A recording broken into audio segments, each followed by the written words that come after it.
We're going to have fun. Okay. Hello, everyone, and welcome to we are in August, this month's Pathway to the Cosmos. I'm Naomi Asabre Frimpong, the Deputy Director for the IAU Office for Astronomy Outreach. And my team is here with me. The Director, Kelly Blumenthal, and Cynthia, the International Officer, is also here. They are all backstage helping with this session. And we have a very special guest with us today. We have Miracle Marcel, who is the founder of the Pan-African Citizen Science E-Lab, PAX E-Lab. And we are here to talk about the wonderful work that he's doing with PAX E-Lab and with his team in Africa. So, Miracle, thank you so much for joining us and welcome. Thank you so much for inviting me to this wonderful session. Yes, thank you so much for joining us. We've been having some back and forth getting the time right because he's very busy and a lot of things are happening with the OAO, but we are so happy that we can have this conversation here with him today. We're going to talk about everything about him and also everything about Sparks eLab and what they are doing in Africa and what they are doing with citizen science. So I'll first ask Miracle to tell us a little bit about himself and also about how he started Pax eLab. Okay. All right. So my full name is Miracle Marcel, and I'm from Nigeria. Okay. So my background is in physics and astronomy from the University of Nigeria. So my journey into astronomy and founding Pan-African Citizen Science Lab started way back when I was still tender, when I was in primary school. So in one of those days, I used to visit our school library. So I picked a novel from the school shelf, in the library shelf. So and I started reading it. So it was about it's a fiction novel that was describing about two students that are passionate about traveling to space. So I got really interested in that novel because they described their experience about space. They experience weightlessness, not having, weight. They experience, seeing the stars clearer compared to how we see it from from the ground here. They also said that the Earth is spherical in shape. Okay, they saw that the Earth has a finite shape, which is spherical. So they described so many things, including transmission of sound in space. You know, so I those things intrigued me to want to explore astronomy, space. So after that particular day, I dropped the novel in the library and I started looking up.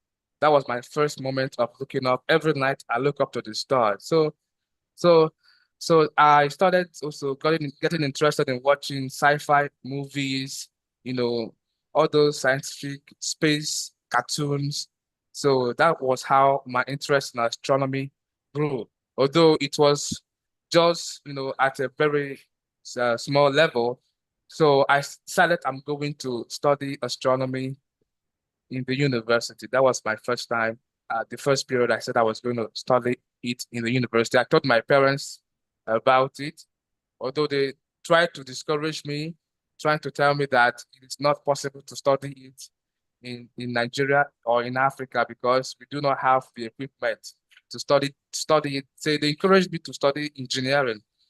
I was confused at that stage, but I just kept nurturing my feelings for astronomy until I finished secondary school and I made inquiry. I did my research and I discovered that University of Nigeria and Nsukka runs a program in astronomy. So I applied and I got into the University of Nigeria in Nsukka. That's So I studied amazing. there. Yeah, so I studied there and it was great. However, there were a lot of lapses. Like I didn't have opportunity to handle the telescope. So everything Mm. we were taught were theory. I passed all the courses, but I didn't feel satisfied. I needed something more to, boost my interest and career, possibly pursue a career in astronomy. So after my national service, I started to explore more. Then I landed in 2020. There was a program that happened in the United States. It is called Launch America. It's called It's a what? Can period you say it that again? Launch America, Launch America. Let me Okay. describe it. It was when the US sent astronauts from their soil after they retired their space shuttle mission. The Mm, space shuttle mission was retired around 2010 and 2011. Okay, since then, US uh, has not been able to launch astronauts from their soil. They have to transport the astronaut to Russia, and from mm, Russia, they can launch to space. So that happened for since that 2010 to 2020. So Elon Musk, the space rocket, was able to launch astronauts to the International Space Station. mm. So during that event, it got Launch America. NASA opened they opened a Facebook group. They opened a Facebook group where people all over the world can come in and join in the celebration. So I got into the group, I introduced myself and other people introduced themselves too. So I got to know a lot of people. That is where I got to learn about the asteroid hunting, people involved with asteroid hunting. I got involved into robotic telescopes. Okay. I got into radio radio call to the International Space Station. I connected a lot of people in that Um, event. that's So, amazing. and yeah, and I started to learn those things, those skills, those how to operate robotic telescope, how to hunt for asteroid. That was a period I learned in that COVID-19 lockdown. I learned so many things. I even learned how to do programming that period. So after that, I I thought to myself that these skills could be valuable for African students and astronomy enthusiasts. So, and I have a lot of friends from Africa that are interested in astronomy and STEM in general. So I started to message them. They got interested in the project, and so I trained them in the project, and that is how the community started to blossom. Although Yes, I wanted we to didn't ask you a have the name, question. we When didn't have Pascal up there. It was just, we're just having fun. it was just It your was just, friends. yes, my friends on Facebook. Yes, I was So about to ask you that. I was going to ask you, did you feel lonely when you were, when you were passionate about astronomy, when you were young, before you even went to university? Because I know I'm also from Africa, I'm from Ghana, and I can sympathize with you, being the yes, only one who is looking up at the skies and wondering about what's up there. And then how yes, lonely did you yes, feel? Did you have support with your friends? I felt lonely during my early beginning. In fact, I Mm. never knew that I was going to study it because, my parents and the elderly ones encouraged me to study engineering and leave astronomy because there's Because that's no more realistic for support. being in Africa because they know there's a job market waiting for you. There are tools Yes. to learn it. But when you talk about astronomy in Africa, in West Africa, they're going to tell you, my friend, my brother, It was difficult. But your aim is too I decided high. I was going to work hard to prove them that I'm right about this. I'm not just Wow. saying it for saying its sake. Mm, I was passionate about astronomy, so I have to pursue it. They persuaded me for engineering, but they discovered how serious I am about astronomy. They had to just let me be. So, yeah. but That's I'm amazing to trying. hear. Yeah, I'm trying. So So when I how did the started to story gather start my from your friends. friends? Yeah. Let's continue So, from there. so I started, recruiting my friends. So Mhm. for those my friends also told their friends about it. So the community started to blossom. So from there, I started with some Nigerians. From there, I started with Ghanaians, Because we are brothers and and sisters, you can't leave Ghana out. You can't start in yes. Nigeria and So leave Ghana out, it's not possible. Ghana So we was had the to join second you. country that Of Ghana was the course. second country that I engaged. So You can't then start from without there, including Ghana. I'm so we started happy. Let's to continue. started to, spread across Africa. As of Mm. the end of 2021, I have reached up to 15 countries. Wow, that's So by the amazing. end of 2022, I've reached up to 30 countries. So that is how the number started to grow till today. So I want to And okay, know. so that 2022 was when I came up with the name Pan-African Citizen Science E-Lab, because as of 2020, 2021, and the beginning of 2022, we didn't have any name. Mm. And in fact, we were not even on social media. So we were just in our WhatsApp group, having fun. So when you gave the name Pan-African Citizen Science E-Lab, what was the vision for it? I know that you had something you were doing, but with a name, that means you're giving it some kind of branding. You're giving it an identity. Yes. Did you have like a vision, a mission for it? What did you envision it being maybe 5, 10 years after? Okay. Yes, I have a vision for it. Look, for instance, now, if you talk to a typical African student Mhm. about astronomy, they will tell you that you need to go to America or Europe to be able to be a proper astronomer. Okay, Mm. they don't see the possibility of achieving that dream here. Okay, so they see NASA, all these European countries launching rocket and doing some one amazing sciences.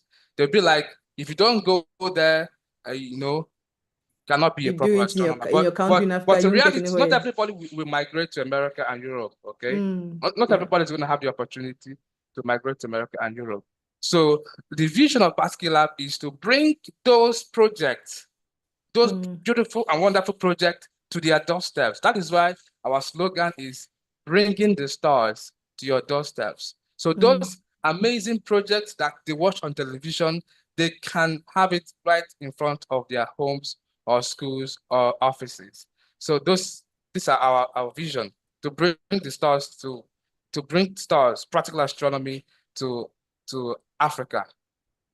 So that's amazing that you actually have such a wide network now, starting from Nigeria and Ghana, because I want to attach ourselves to you because we are brothers and sisters. You can't move without us. And then moving to 20 countries, and now you are around like 51 countries. Is it 51 countries? 50, 50, 50 50, countries. 50. Yeah, so Yes. but practically you have the whole Africa in your hands. I want to know, like, I'm sure you have some success stories of projects that you've led because I know you've worked with NASA, you've worked with IASE, and some other Insta and the rest. What are some of the projects that Pax eLab has been part of that you deem to be a success? Okay, let me start from our asteroid hunting project. Mm. Okay, in our asteroid hunting project now, about 103 Africans from 28 African countries at thereabout have participated, they have contributed in detecting over 60 asteroids. Okay, that's massive. We are actively contributing to the planetary defense ambition of the United Nations and the IAU. So, and some of these discoveries have been published in news, local news, regional news, that have gone so viral. One of the notable incidents is what happened last year, November, December. There is this lady called Morrison Mahomo. She's from Lesotho, but she's studying, although she has graduated now, but she studied at the University of Pretoria. She studied business management, a course that is far away from science. However, she has interest in astronomy. So she participated and detected an asteroid. So her people celebrated her so much that it went viral in the cyberspace of Lesotho. She went so viral. And her university saw it, so they published it on their social media and on their website. So other blogs from South Africa started to carry out the news. So she was able to, she appeared in so many newspapers and Mm. so many media outlets, so many. In fact, Showing if that you Africans type can her contribute name, to science. yeah, if you type her name on Google, Marisa Mahomo asteroid detection, the first 4 pages, in fact, one of the first 4 pages, web pages, you will see are about news carrying about her. So that's a huge success story. when it comes to our asteroid hunting project. Another one is we have had another young person, 17-year-old. Yeah, his name is Daniel. He's from Liberia. Okay, he connected to our platform via the internet, and he has been participating with us. Earlier this year, he participated in the IFAS conference, and I heard that he is the youngest person to ever participate in that conference. And in that conference, he presented three research that he is conducting with us at Pascal Lab. He has also detected an asteroid. He presented it as a poster. He also participated in our exoplanet research and then in our astrophotography project. And he still, participated in more projects. So those are wonderful, wonderful success stories that we have achieved in Africa.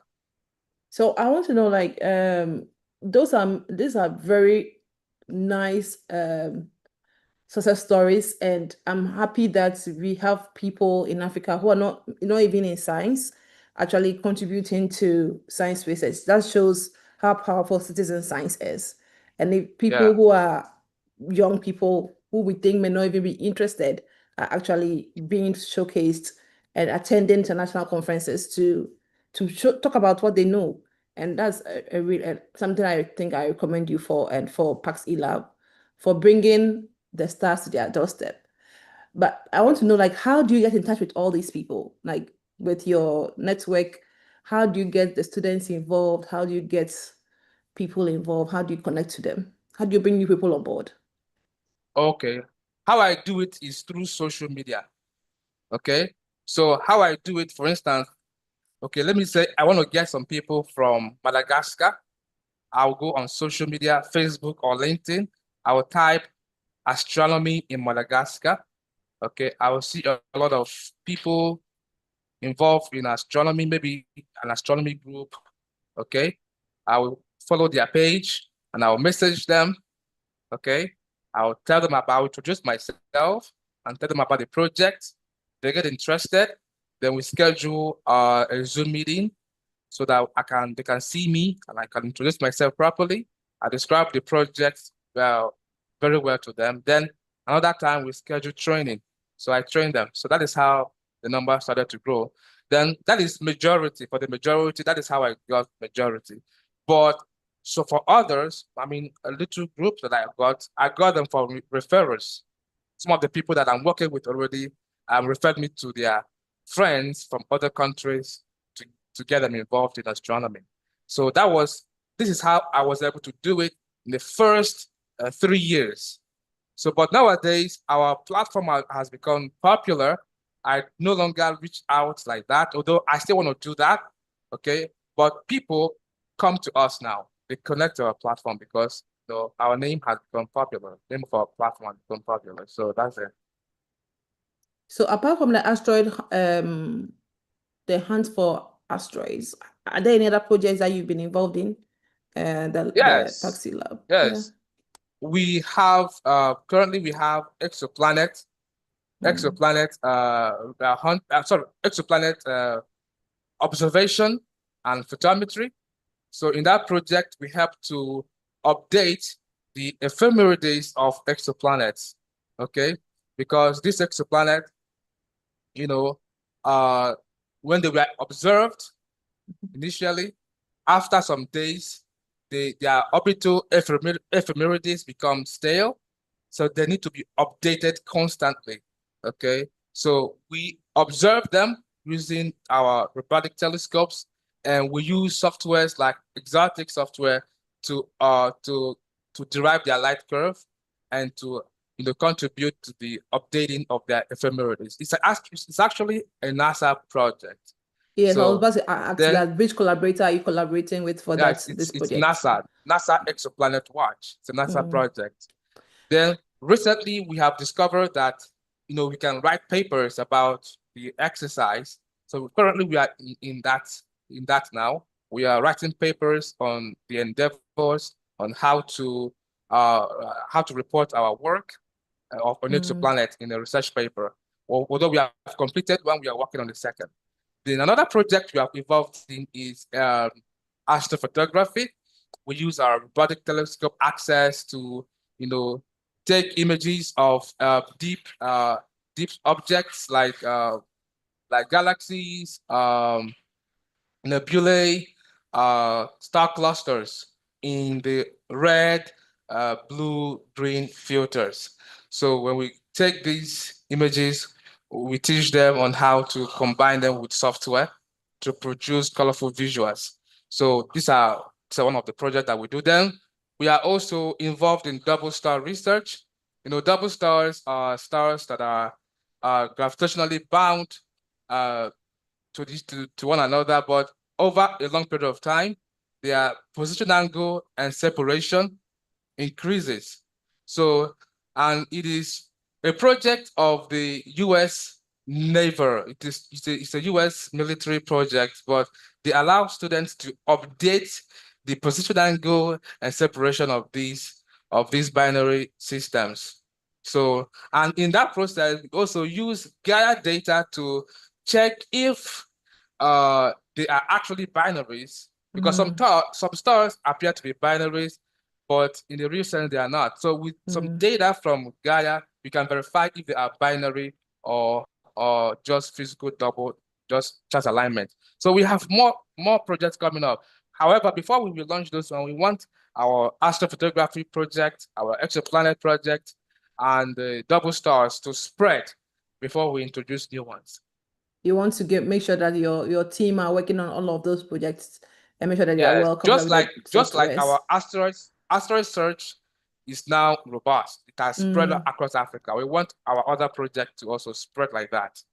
So I know that a lot of countries, a lot of communities are underserved in Africa. Some of them don't even have, they're not well connected to the internet. Some people don't even have computers to work on. How do you connect with those people and how do you get them involved, the Yes, underserved communities all around Africa? there are some countries that internet is very expensive in their country.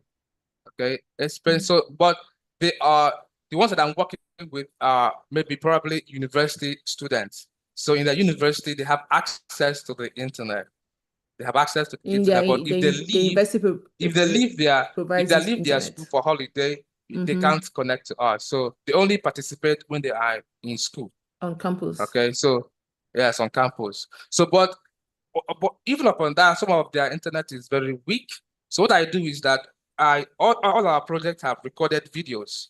So I send them the video, they download the video, and they listen to the video. In fact, the video is much more simplified than our face-to-face training. Okay. So that's how Yes. they come on board. And have you gotten any testimonies from them about how they are able to keep up with the work, Yes, even though they are they are always constantly keeping up with us. And some of them have detected asteroids. Some of them that's have detected amazing. asteroids. Yeah. So I want to know, like, you engage with schools, educators, and some of the communities are not scientific communities. Like you talked about the lady who was a business student who doesn't have a science background. So how do Okay. you how easy is it to explain all these scientific concepts to them while you are, getting them interested in asteroid hunts and binary stars and Gaia and all those interesting Okay. astronomy stuff? Not all of them, they do not get involved in all the projects. They only get involved in the one that interests them. And by the way, that lady, she's working under a science club at the University of Pretoria. It's a science club, it's not outside science, it's a science club, she just participates with them. So, and for, the way I have prepared the videos, I just give them the requirement that you don't need to have a science background or astronomy background. Just have internet, computer, and passion for astronomy. These three things are the things we need from our participants. So once they have passion for astronomy, I tell them, okay, follow me, do exactly what I do. At first, they may not understand it, but as they do it and practice enough with practice data sets, they will come to understand the process and even the science of the whole thing. Like that lady, when she was being interviewed, She was explaining so many things. I did not even teach her. Probably she made her own investigation. So Mm. it was amazing. I know that people think, as you said from the beginning, people will tell you you want to do astronomy in Africa. Are you serious? Where are you going with it? And all those things. What these misconceptions? What do you think your team, the what you are doing now is going to change? How is it going to change this perception that we currently have in our continent about Well, astronomy and space the science? perception, the reason why they have this perception, because probably most of them have not seen a real astronomer before. Mm, All they know about astronomy is astrology. mm. Okay. They think astronomy is astrology. It is very, very hard for people, an average person on the street, to conceive astronomy. They only see astrology. So they already have their thoughts about astrology. So anytime you say you're an astronomer, they mistake you as an astrologer. So, but I always distinguish myself through my works. I explain to them that astronomy is science. Okay. Whether you're a Muslim, because some parents do not want their children to study astronomy because uh, they they are afraid that their children might lose their faith.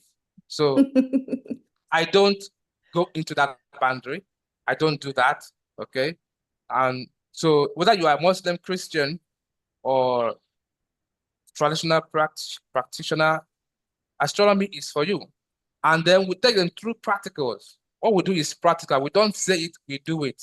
So once they do it, they have that feeling, oh, this is the real astronomy. They always tell me that it's the real thing. Yes. So that's how we're changing through practicals, not telling all kinds of stories without evidence. For instance, we are talking about stars, clusters. If you want me to show you clusters, I'll just use robotic telescope, I'll schedule it, then I'll show you clusters. You see the clusters. Okay. Want to see Hmm. nebulae. Okay. For instance, in our astrophotography, it is important because it helps you to map the elements in a nebulae, any element that are Hmm. predominant. Okay. So if you see something like the southern ring taken by the James Webb Space Telescope, you see that the inner part is Hmm. bluish in color. That is the sign of oxygen.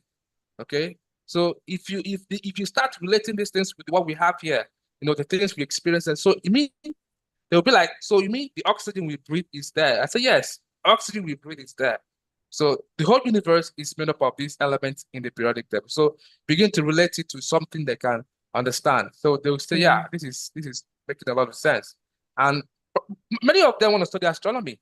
I mean, like even those that studied other things, they want to do their postgraduate in astronomy because they have seen that, oh, this field is making a lot of sense.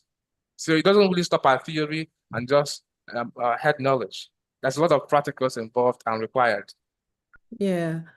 You keep talking about the robotic telescopes. Which ones are you using? Like which ones are you in contact with and using for the current research that you're doing? Okay, we are using three. They are Mm. serving different purposes. Okay, first of all, we are using the 0.4 meter Las Cumbres Observatory. Okay, we use it for different kinds of things, astrophotography, double star research, exoplanet observation, any kind of observation, even galaxies.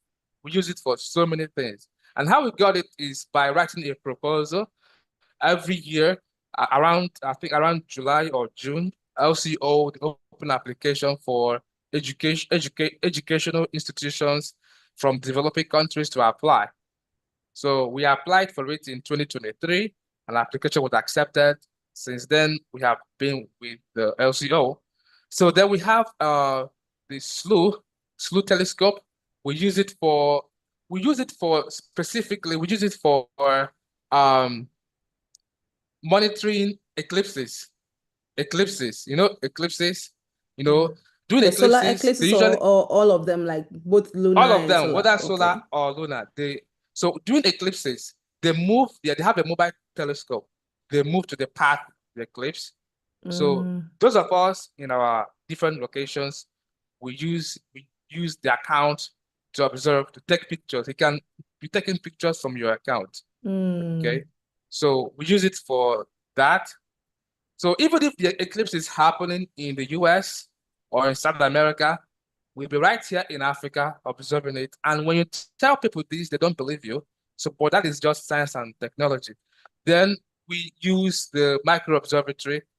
We use the micro observatory specifically for exoplanet observation because it is optimized for that. So these are the three that we are using for our project, our research at Pascal Lab. That's quite interesting. I wonder how do you think observational astronomy is important to to Africa and the and our growing astronomy field? Because it's all good to get data, but having access to these telescopes and actually knowing what to do with them is so important. I can see that it's changed Pax Lab from what it was doing before to what it's doing now. And so how will Yes. you promote this observational telescopes to Africa? Because there's always our governments are always going to say that no, they need money for something else. Yes, telescopes are quite expensive, Mm, okay? And African governments are not ready for that. So in fact, if I were to be in a conference where you have astronomy educators or mm, lecturers or researchers from Africa, I would encourage them to apply for these telescopes, these robotic telescope proposals. mm. There are a lot of telescopes, not only SLU, not only SLU or large scale observatory, there are a lot of them out there that you can apply for. Just write a proposal, they give you some time in their telescope time for educational purposes. So I wish I can attend more conferences in Africa to educate people, astronomy educators on this so that they can always use it. And meanwhile, we have a couple of university groups that are working with us. They give them access to our own telescope proposals to use because we have a lot of time. We have about 100 hours of time on our telescopes. So that are the things we do. And they enjoy it. The students enjoy it too. Really, I'm really enjoying the conversation with you. But I want to know, so what challenges have you been facing? I know it's been close to 5 years since you started, from when it was just you and your friends to when you brought your sister country, Ghana, along, and then, we spread all across the continent. What have been the challenges since you started, Paxi Lab? Okay. First of all, one of the challenges I encounter is language barrier. Okay, in Mm, Africa, you have countries that are speaking Arabic, majority, French, and English. For those Anglophone countries, I don't have issues with them. But issues comes with people speaking other languages like French and Arabic. So what I mm, do is that I seek for individuals or groups, group heads that can speak English and also translate to their people. So if I train that individual will now train their people. And it works. mm. It's worked. So what they do is that they reproduce those contents in their language. So they Oh, continue to propagate it. Like in French, they reproduce it in French, and in Arabic, they reproduce it. So that is how we have been able to solve that. Then another one is funding. I have faced a lot of challenges with securing funding. I know it will surprise you that since I've been doing this for the past 5 years, I've been applying for funding, but they have not been successful. Okay. Although I applied one of them in 2022, that was the only funding I ever had. However, I was determined that that is not going to discourage me. So how I do it is that I do other works, then I use the resources to fund my work at Pascal Lab, and that is what is sustaining the platform. oh, amazing. So do you have plans to, I know you are in 50 African countries now. Do you have plans to connect with the other four Yes. countries? Yes, I have plans. In fact, I am making a very big plan now.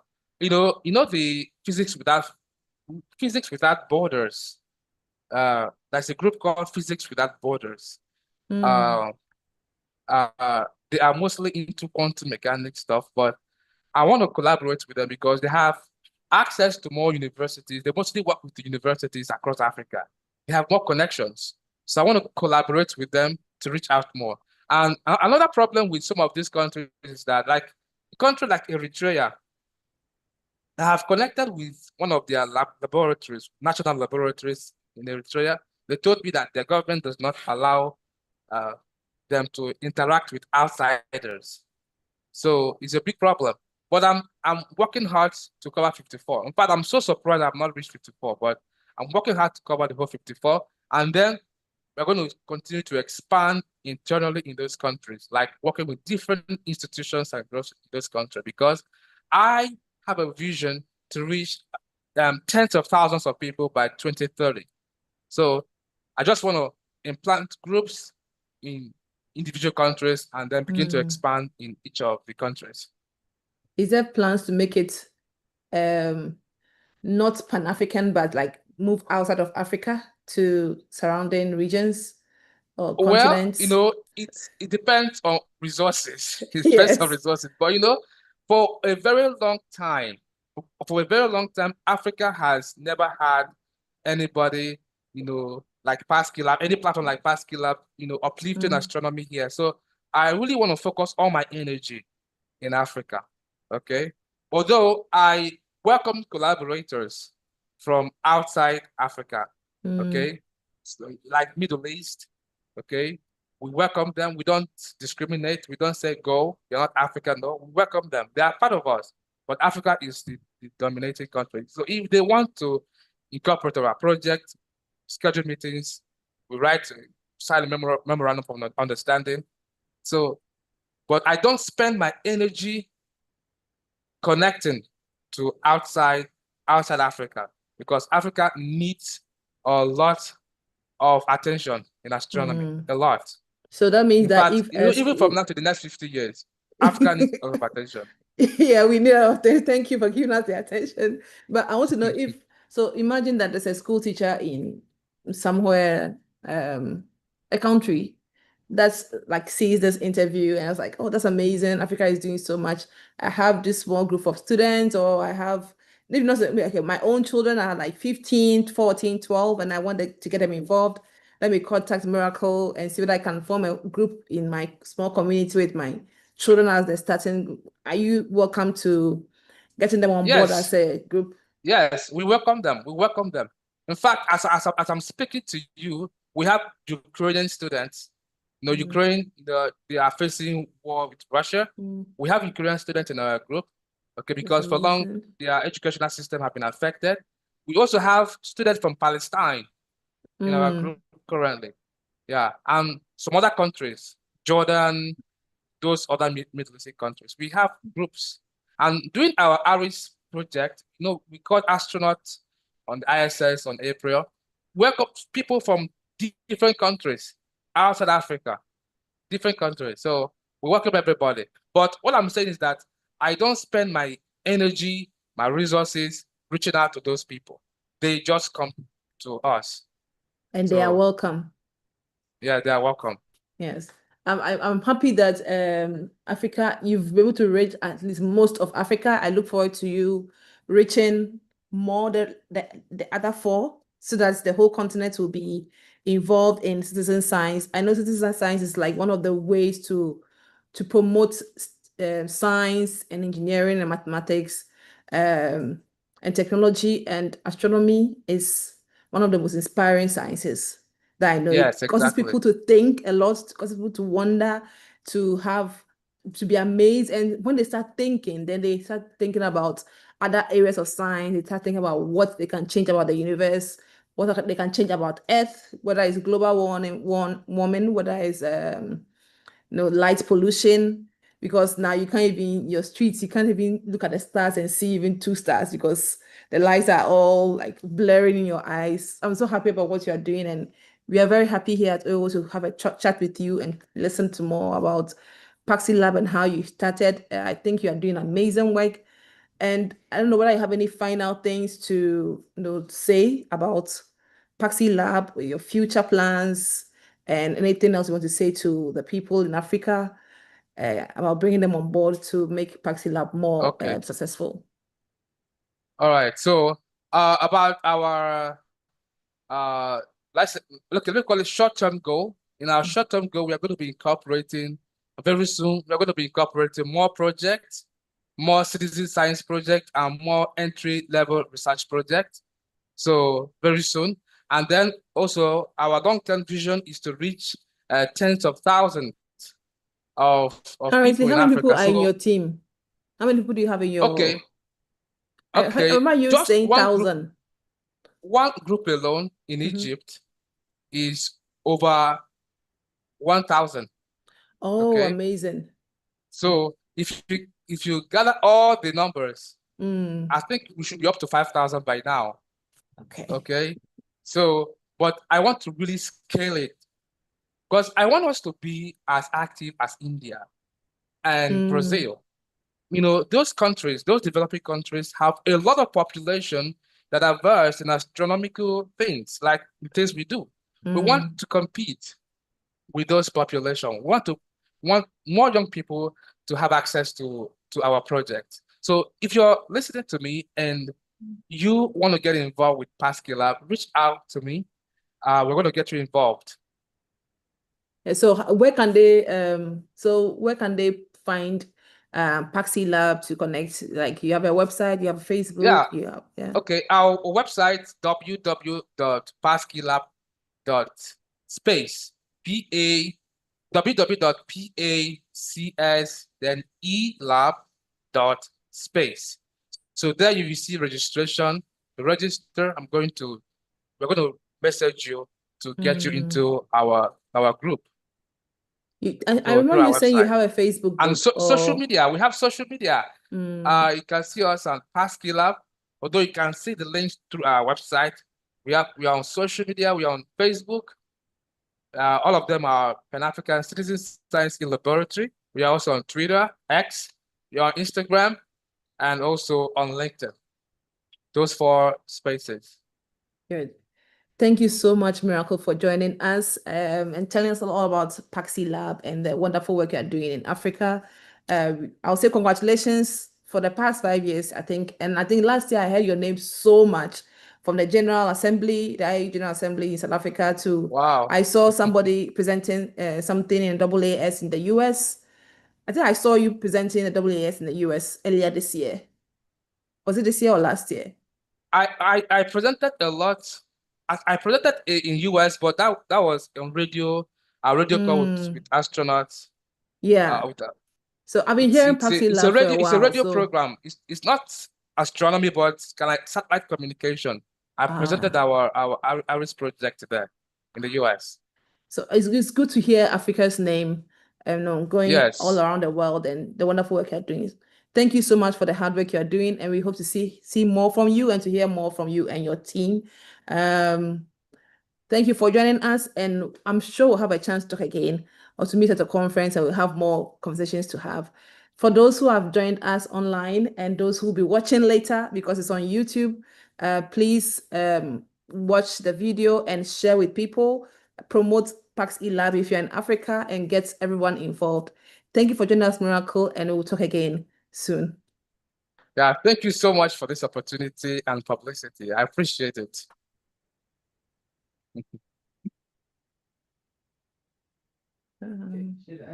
Yes.